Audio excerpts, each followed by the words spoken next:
Les conséquences invisibles mais réelles du traumatisme.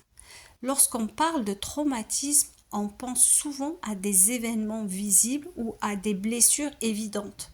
Mais ce que beaucoup ignorent, c'est que les conséquences d'un traumatisme peuvent être invisibles et pourtant profondément réelles.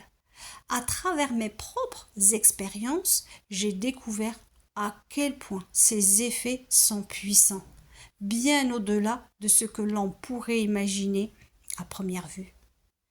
Douleurs chroniques et fatigue extrême. Je me souviens d'une période où des douleurs persistantes ont envahi mon corps. Ces douleurs ne semblaient pas avoir de cause physique immédiate. Elles étaient comme une tension constante, un poids que je portais sans fin. Mes muscles étaient toujours tendus et il était difficile de trouver un moment où je me sentais vraiment détendue. C'était une douleur qui semblait déconnectée de tout événement visible.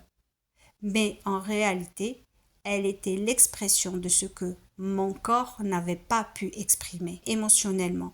Ces douleurs chroniques n'étaient pas simplement physiques, elles étaient un signe que mon corps portait des fardeaux invisibles.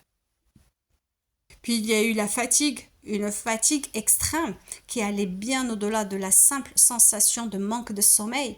C'était un épuisement total, comme si chaque cellule de mon corps était vidée de son énergie. Même après des heures de repos, je me réveillais souvent aussi fatiguée qu'avant. C'est un épuisement que le sommeil ne peut pas réparer. Cette fatigue était le reflet de l'état constant de stress et d'alerte dans lequel je me trouvais. Une conséquence de mon système nerveux toujours en mode survie, incapable de se détendre et de se régénérer. Dérèglements hormonaux.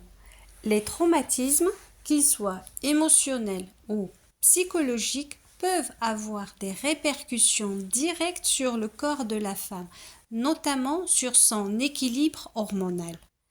Lorsque le corps est exposé à un stress intense ou prolongé, il reste en état d'alerte. Ce déséquilibre perturbe le fonctionnement naturel des hormones.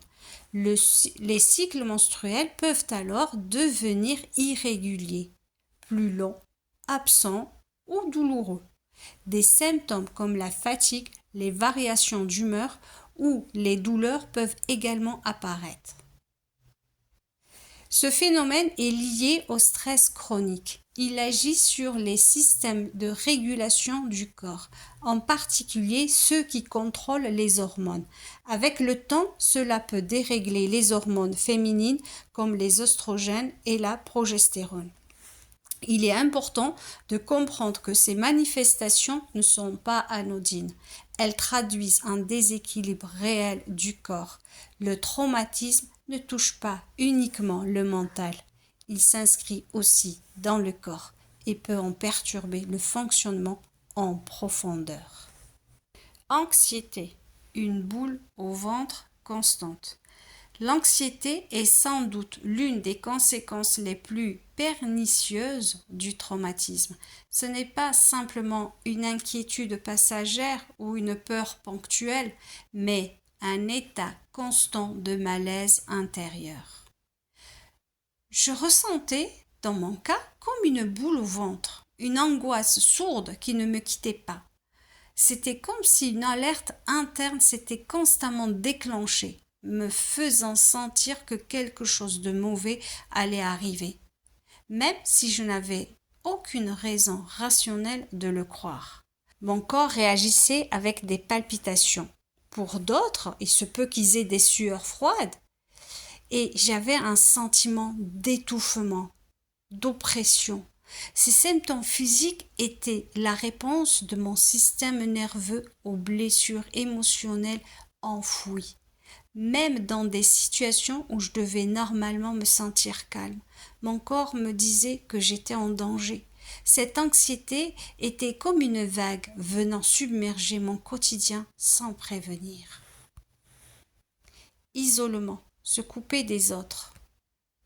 L'isolement ne vient pas toujours d'un choix. Il s'installe souvent Quand la souffrance devient difficile à exprimer, quand le lien avec les autres se fragilise ou quand l'entourage n'est pas suffisamment disponible. La maladie elle-même peut éloigner et créer une distance, même au cœur des relations. Peu à peu, la personne peut se sentir seule, incomprise, invisible dans ce qu'elle traverse.